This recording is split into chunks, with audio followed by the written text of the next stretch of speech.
وَنُنَزِّلُ مِنَ الْقُرْآنِ مَا هُوَ شِفَاءٌ. بسم اللہ الرحمن الرحیم۔ ناظرین، جادو کی بہت زیادہ اقسام ہیں۔ ان اقسام میں سے ایک قسم یہ ہوتی ہے کہ کسی کی سوچ پر، اس کے دماغ پر جادو کر دیا جاتا ہے،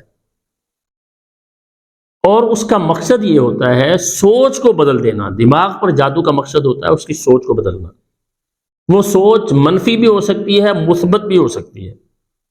مثلا کسی کے خلاف آپ اس کی سوچ کرنا چاہتے ہیں، اس کی سوچ یہ بنانا چاہتے ہیں کہ وہ کسی کے ساتھ دشمنی رکھے، اس کے لیے بھی دماغ پر جادو کیا جاتا ہے۔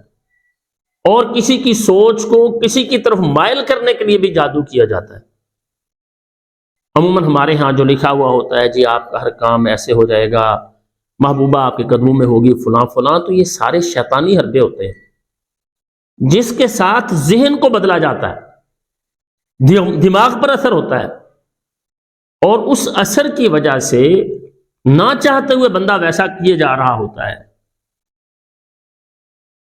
اور اللہ تعالیٰ نے قرآن مجید میں اس کو بیان کیا، اس قسم کو، کہ جناب موسیٰ علیہ السلام جب فرعون کے جادوگروں کے مقابلے میں کھڑے تھے تو یخیل الیہ من سحرہم انہا تسعی، ان جادوگروں نے ذہنوں پر یہ جادو کیا ہوا تھا، اور اس کے ساتھ یخیل الیہ من سحرہم، موسیٰ علیہ السلام کے ذہن میں آ رہا تھا، انہیں ایسا لگ رہا تھا، ان کے خیال میں آ رہا تھا، من سحرہم انہا تسعی، ان جادوگروں کے جادو کی وجہ سے کہ جو رسیاں انہوں نے پھینکی ہیں یا انہوں نے ڈنڈے پھینکے ہیں وہ چل رہے ہیں۔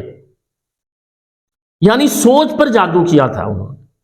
اگرچہ وہ خود جو کھڑے ہوئے لوگ تھے، جو جادوگر تھے، ان کو تو وہ رسیاں ہی نظر آ رہی تھی، ان کو تو وہ ڈنڈے نظر آ رہے تھے جو انہوں نے پھینکے تھے۔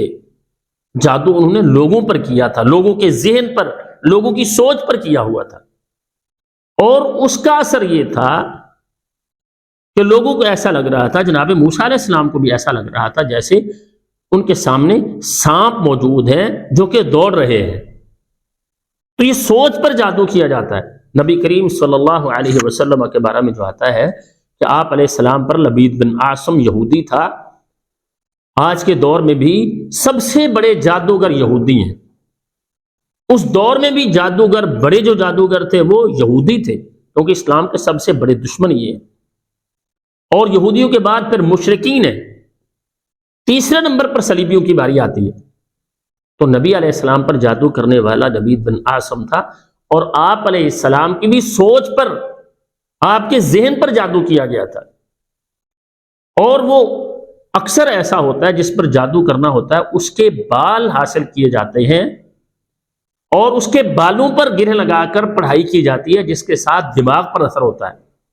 نبی علیہ السلام پر جو جادو کیا گیا تھا وہ بھی آپ علیہ السلام کے بالوں پر کیا گیا تھا، اور آپ علیہ السلام فرماتے کہ میرے ساتھ ایسا ہوتا تھا کہ میں نے کوئی کام نہیں کیا ہوتا تھا، ایسے لگتا تھا جیسے میں نے کر لیا ہے۔ تو سوچ پر جادو، یہ بھی ایک جادو کی بڑی خطرناک قسم ہے، اور اس کے لیے بڑے سارے واقعات ہمارے معاشرے میں سننے میں ملتے بھی ہیں کہ جی جادوگر آیا اور اس نے آ کے جادو کیا، کوئی چیز ایسی دے کر گیا، اور اس جادو کی وجہ سے ایک لڑکی خود بخود ایک طرف چلنا شروع ہوئی، اور جاتے جاتے وہ کسی کی دہلیز پر پہنچی، اور پیچھے لوگ اس کا پیچھا کر رہے تھے، اس نے جا کے دروازے کو دستک دی، وہاں بے ہوش ہوئی، اور اندر سے آ کے وہ بابا جی نے اس کو پکڑا۔ تو مطلب یہ واقعتاً حقائق ہے، سوچ پر جادو کیا جاتا ہے، بندے کو پتہ نہیں چل رہا ہوتا وہ کیا کر رہا ہے، اور اس کی زبان سے الفاظ وہ نکل رہے ہوتے ہیں۔ تو ناظرین، یہ بڑا ہی خطرناک جادو ہوتا ہے، اور شیاطین، جنات انسان کی سوچ کو بدلتے ہیں، جو جادو کے ذریعے کسی پر مسلط کیے گئے جنات ہوتے ہیں۔ اور اللہ تعالیٰ نے قرآن مجید میں اس کو بیان کیا دوسرے مقام پر کہ الذین یأکلون الربا لا یقومون الا کما یقوم الذی یتخبطہ الشیطان من المس، وہ لوگ جو ربا کھاتے ہیں، سود کو کھاتے ہیں، یہ قیامت کے دن ایسے کھڑے ہوں گے کما یقوم الذی یتخبطہ الشیطان من المس، جیسے وہ شخص کھڑا ہوتا ہے جسے شیطان نے، جن نے چھو کر خبطی کر دیا ہو، پاگل کر دیا ہو۔ اس کا مطلب یہ ہے کہ شیاطین ذہن پر اثرات کرتے ہیں، جادو کی وجہ سے بھیجے گئے جنات وہ انسان کی سوچ پر اثر کرتے ہیں۔ بعض مریضوں کے دماغ کے اندر جنات بیٹھ جاتے ہیں اور دماغ میں بیٹھ کر وہ جس نس کو دباتے ہیں اس جسم کے حصے میں تکلیف شروع ہو جاتی ہے۔ تو ناظرین، سوچ پر، دماغ پر جادو یہ بڑا ہی خطرناک ہے اور اس کے ساتھ انسان کو پاگل بھی کر دیا جاتا ہے۔ اب اس کا علاج کیا ہے؟ پہلے نمبر پر سورہ الفاتحہ ہے۔ حدیث میں آتا ہے ایک صحابی رضی اللہ تعالیٰ عنہ نبی علیہ السلام کے پاس آئے، پھر اپنے علاقے کی طرف جا رہے تھے تو راستے میں لوگوں نے کہا ہمیں پتہ چلا کہ تم مدینے سے آ رہے ہو اور وہاں ایک شخص نبوت کا دعویٰ کیا، وہاں سے آئے ہو؟ جی وہاں سے آیا ہوں۔ ملے ہو؟ جی ملا ہوں۔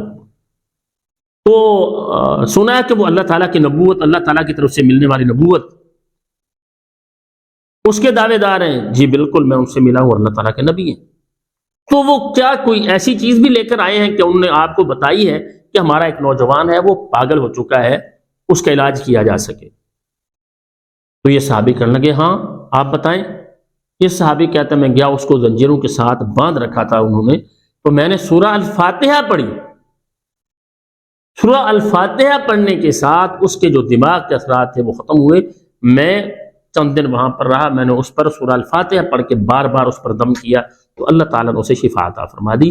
اگر دماغ پر اثرات ہیں اس کا بہترین علاج یہ ہے سورہ الفاتحہ وہ بار بار پڑھی جائے، اور اس کے لیے بہترین یہ ہے کہ فجر کی نماز کے بعد پانی لیں، اس میں اپنے دائیں ہاتھ کی شہادت والی انگلی رکھ کے درود ابراہیمی، وہ درود جو ہم نماز میں پڑھتے ہیں، اس کو اول و آخر 7 مرتبہ پڑھیں اور 41 مرتبہ سورہ الفاتحہ پڑھ کے وہ پانی کے اندر انگلی آپ کی ڈوبی ہوئی ہو، باوضو ہوں، فجر کی نماز والا اگر آپ کا وضو ہو تو سب سے بہتر ہے کہ نماز پڑھنے کے بعد آپ پانی لیں، اس میں دائیں ہاتھ کی شہادت والی انگلی ڈبوئیں اور 7 دفعہ درود ابراہیمی، پھر 41 دفعہ سورہ الفاتحہ اور پھر اس کے بعد 7 دفعہ درود ابراہیمی یہ پڑھیں۔ پڑھنے کے بعد وہ پانی ایسے مریض کو پلائیں، اور اس کے ساتھ ساتھ سورہ الفاتحہ اور سورہ البقرہ کی آخری 2 آیات اور آخری تینوں قل صبح و شام 11 مرتبہ پڑھیں۔ ایسے مریض کو آپ پانی پر دم کر کے بھی دے سکتے ہیں کہ وہ مریض پیے، اسے چھینٹے بھی لگائیں، اور اس پانی کے ساتھ بیری کے پتے شامل کر کے 7 بیری کے پتے انہیں ابال کر اس پانی کے ساتھ اسے نہلائیں۔ 7 بیری کے پتے ڈالیں، پانی ابال لیں، اس میں یہ دم والا پانی یا یہ پڑھائی ڈائریکٹ اس پانی پر کر کے اس کے ساتھ بھی مریض کو نہلائیں۔ اللہ کے فضل و کرم سے ایسا مریض شفا یاب ہوگا۔ ہمیں اپنی دعاؤں میں یاد رکھیں، اور جن احباب نے ہمارا یوٹیوب چینل عطا الرحمن اعظم ابھی تک سبسکرائب نہیں کیا، سبسکرائب کریں، بیل آئیکن کو دبائیں، لائک اور شیئر کیا کریں۔ اللہ تعالیٰ تمام اہل اسلام کا حامی و ناصر ہو۔ اللہ تعالیٰ ہمیں ہر شر سے بچائیں اور تمام بھلائیاں نصیب فرمائیں۔ السلام علیکم ورحمۃ اللہ وبرکاتہ۔